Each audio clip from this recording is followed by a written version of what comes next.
جیسا کہ آپ لوگ جانتے ہیں ربیع الاول مہینے کی آمد ہونے والی ہے۔ درودوں کے نذرانے پیش کرنا شروع کر دیں، حضور پاک صلی اللہ علیہ وآلہ وسلم کو راضی کر لیں۔ جب اللہ کا محبوب راضی ہوگا تو اللہ پاک ہم سے خود بخود راضی ہوگا،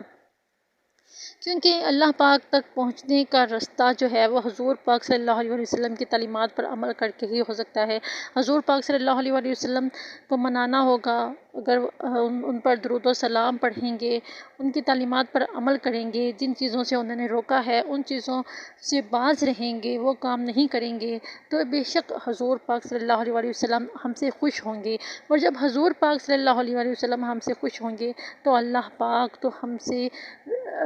راضی ہی راضی رہیں گے، کیونکہ جب اللہ پاک کی رحمتیں جو ہیں وہ ہم پر بے شمار برسیں گی جب اس کا محبوب ہم سے راضی ہوگا۔ قرآن پاک میں بھی اللہ پاک نے حکم فرمایا ہے کہ میری اطاعت کرو اور میرے رسول کی اطاعت کرو۔ جس نے میرے رسول کی اطاعت نہیں کی اس نے میری اطاعت نہیں کی، یعنی کہ سب سے پہلے ہمیں حضور پاک صلی اللہ علیہ وآلہ وسلم کی اطاعت کرنا ہوگی، کیونکہ حضور پاک صلی اللہ علیہ وآلہ وسلم نے ہمیں وہی حکم دیا، وہی تعلیمات دیں جو اللہ پاک نے انہیں دیں۔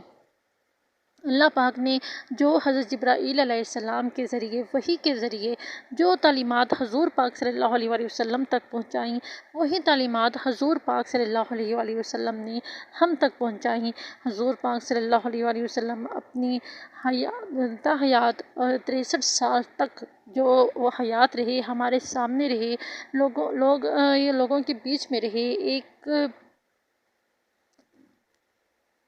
تب تک وہ سجدوں میں راتوں کو روتے رہے، اپنی امت کی بخشش کے لیے، اپنی امت کی مغفرت کے لیے، اپنی امت کی آسانیوں کے لیے۔ اور اگر یہی امت آج حضور پاک صلی اللہ علیہ وآلہ وسلم کی تعلیمات پر عمل نہیں کرے گی،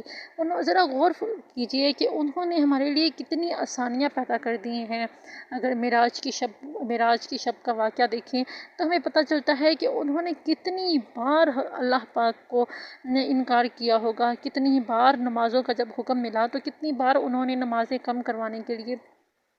وہ بار بار اللہ پاک کی بارگاہ میں تشریف فرما ہوتے رہے کہ اب اتنی نمازیں کم کر دی جائیں کہ میری امت کی جتنی آسانی ہو سکے۔ چھوٹی سے چھوٹی نیکی کرنے کا بھی ہمیں بے شمار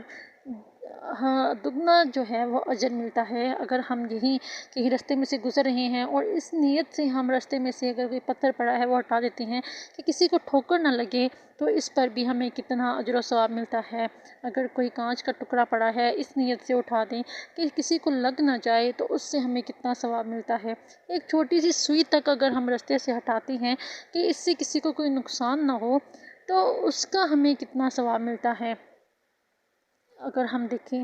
ذرا سی باتیں جو ہیں، چھوٹی چھوٹی سی باتیں، چھوٹے چھوٹے سے کام کر کے ہم اللہ پاک کو راضی کر سکتے ہیں، اپنے محبوب حضرت محمد مصطفیٰ صلی اللہ علیہ وآلہ وسلم کو راضی کر سکتے ہیں۔ ہمارے پاس بے شمار ایسے کام ہیں جو ہم اگر کرنے پہ آئیں اور کرتے جائیں تو ہم کتنے لوگوں کو راضی کر سکتے ہیں۔ مت کریں، کچھ مت کریں، کوئی کام آپ نہیں کر سکتے، آپ کہتے ہیں ہم یہ کام نہیں کر سکتے، یہ ہمارے لیے مشکل ہے، ہم وہ نہیں کر سکتے، وہ مشکل ہے۔ آپ اگر کسی کو ایک اچھی بات بھی بتا دیتے ہیں اس کا بھی اتنا اجر و ثواب ہے کہ حضور پاک صلی اللہ علیہ وسلم کا فرمان عالی شان ہے کہ میری جو علم ہے، حدیثیں ہیں، انہیں آگے پہنچاؤ۔ تو اگر آپ روزانہ کسی کو ایک حدیث بھی سنا دیتے ہیں، کوئی اچھی بات بھی بتا دیتے ہیں جو حضور پاک صلی اللہ علیہ وآلہ وسلم کی تعلیمات سے ہمیں ملتی ہے، آپ وہ بتا دیتے ہیں اور وہ انسان اس پر عمل پیرا ہوتا ہے، تو آپ کو کتنا اجر و ثواب ملتا ہے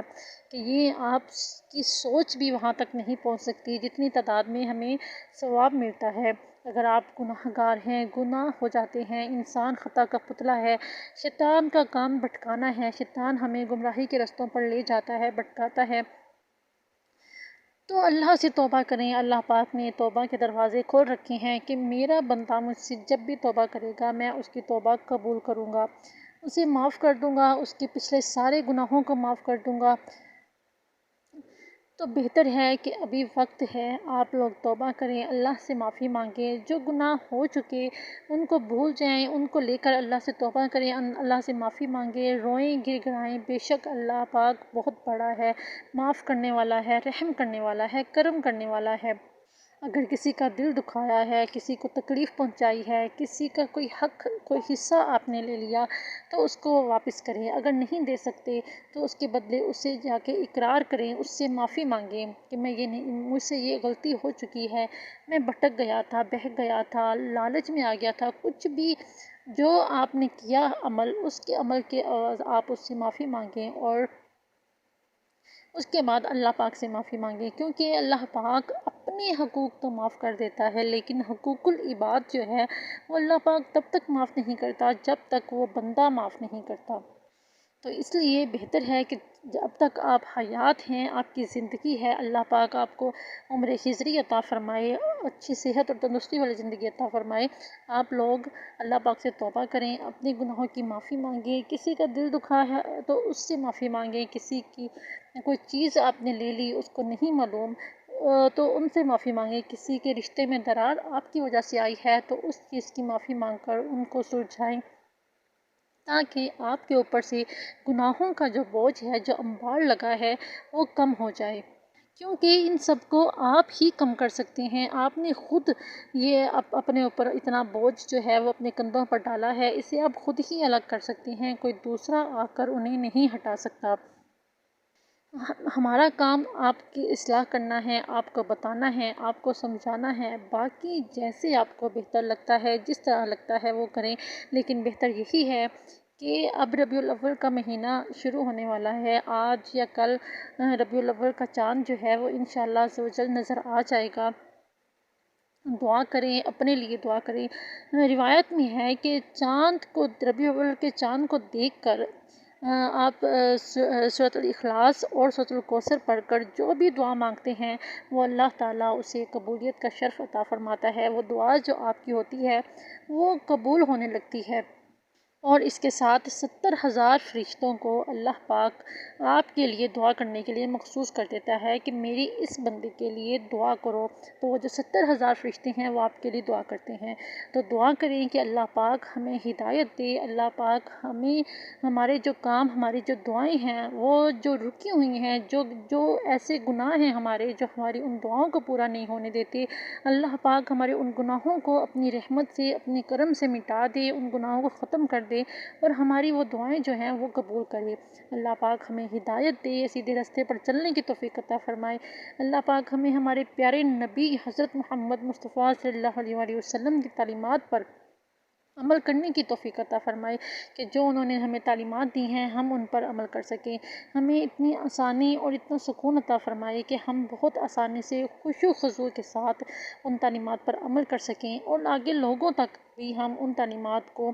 پہنچا سکیں، تاکہ ہماری اصلاح ہو سکے اور ہمارے ذریعے دوسروں کی بھی اصلاح ہو سکے۔ اللہ پاک ہم پر اپنا کرم بنائے رکھے، آمین بجاہ النبی الامین صلی اللہ تعالیٰ علیہ وآلہ وسلم۔